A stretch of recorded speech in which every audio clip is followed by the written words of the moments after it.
ธาตุสี่ขันธ์ห้านี้เนี่ยมือนี้เป็นมือ มันบ่เที่ยง ยังมีข้าวไม้อุดม ตัดสินใจจะโกนหัวบรรยายธรรมโดยเจ้าอธิการวัดอาจารย์บุญอ้วนบุญยฤทธิ์ กับนาม กำลังสีแจง เพราะว่าร่างกายของเฮานี่สำคัญเป็นสิ่งที่ปรุงแต่งเพื่อสิเป็นคนมาได้มีพ่อมีแม่เพิ่นปรุงแต่งให้เฮามานะแต่ก่อนเป็นเด็กน้อยออกจากเด็กน้อย เป็นหนุ่มเป็นสาวเดินทางมองสาว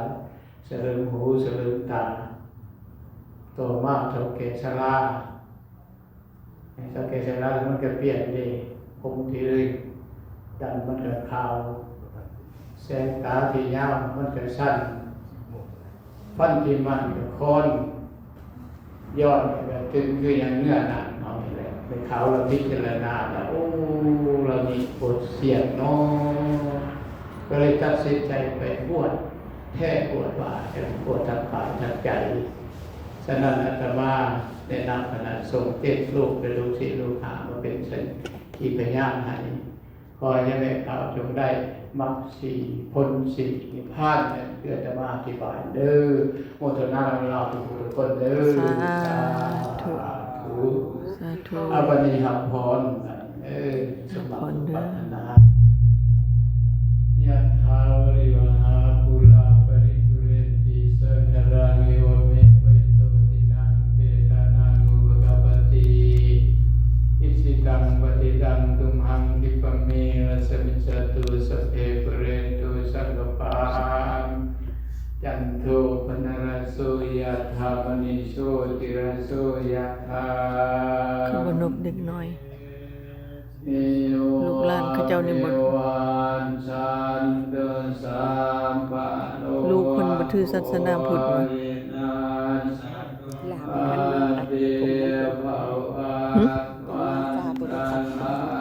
บ่เป็นหยังแล้วบ่ได้ฮู้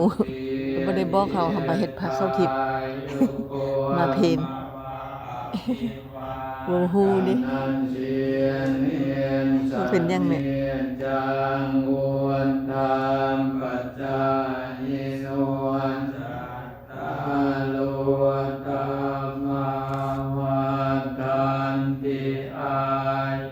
วันโนสุขัง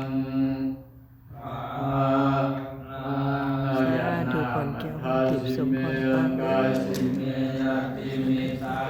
กัจจเมเปตานังยักขินังยัสสาภุเพกัตตา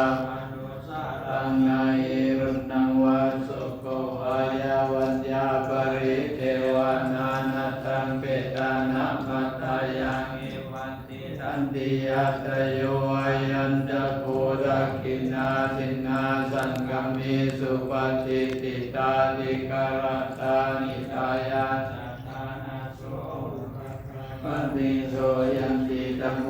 จายังนิตาสิโตเปตานาปุสัจจากตาอุลาลาจาภิกขุนัมมานุปาตินังตุเมหิปุญญังตังอนาปักกาติสาธุสาธุขอข่าวบุญวันที่23ทั้งวัน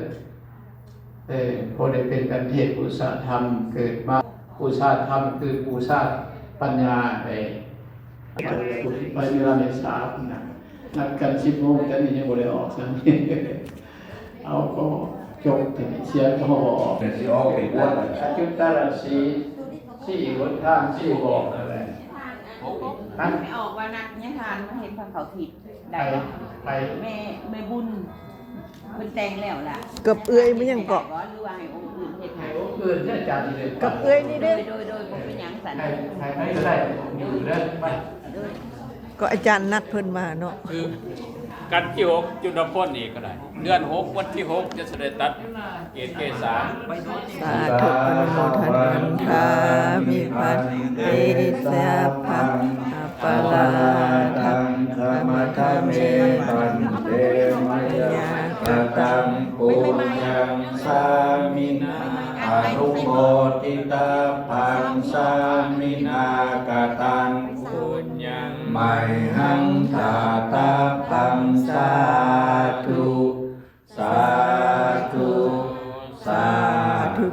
ตัดผมก็ได้ไปสำเร็จเสร็จสิ้นแล้วต่อไปก็สิได้ไปโกนผมตามที่ปรารถนาอยากจะบวชในสาธุ โชคลาภมั่งมีสีสุขเออ สาธุกราบอนุโมทนานำแม่เด้อแม่ข้าวใหม่อุดมสาธุสาธุโอ้ขน้อยก็ว่าใกล้มาแล้วก็ได้เฮ็ดบ่แม่สาธุดีใจเด้อมาขน้อยเฮ็ดแหน่อนุญาตบาดคำได้ไหมเด้อมันก็บ่ได้แต่งตัวบ่ฮู้จัก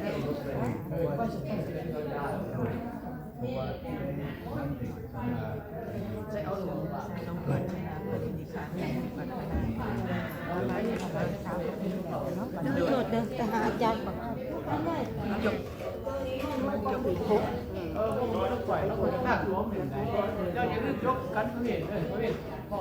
เอาอาจารย์คำจันทร์ขน้อยสิเปลี่ยนเงินก็บ่ได้เอามานะ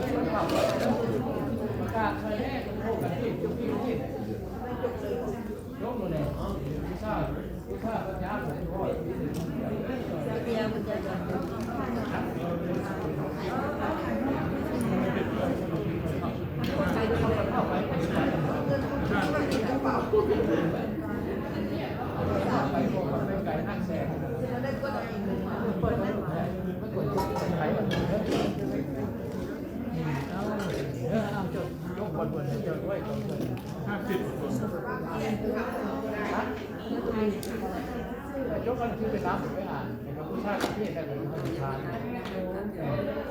ฮะก็เห็นเป็นเทศหรอ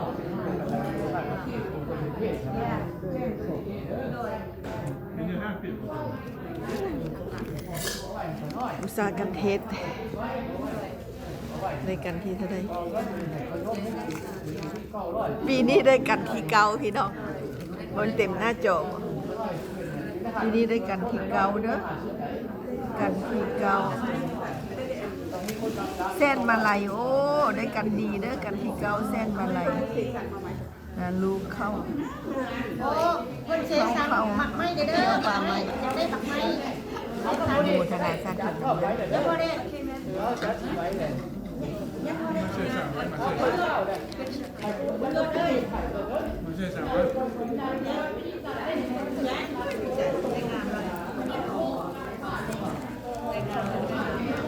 เดี๋ยวก่อนเดี๋ยวค่อยไป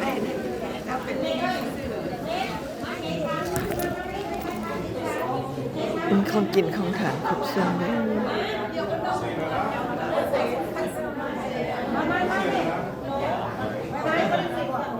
อนุโมทนาสาธุเฮงๆรวยๆนำกันสุขสุขคนเด้อ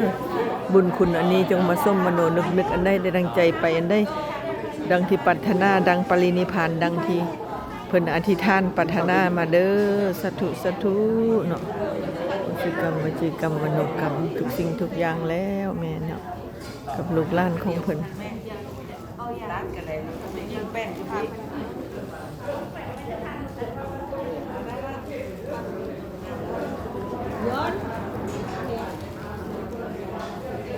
สมปรารถนาละเด้อไม่เข้าปุกไปเจ้าไปสมปรารถนาไปปรินิพพาน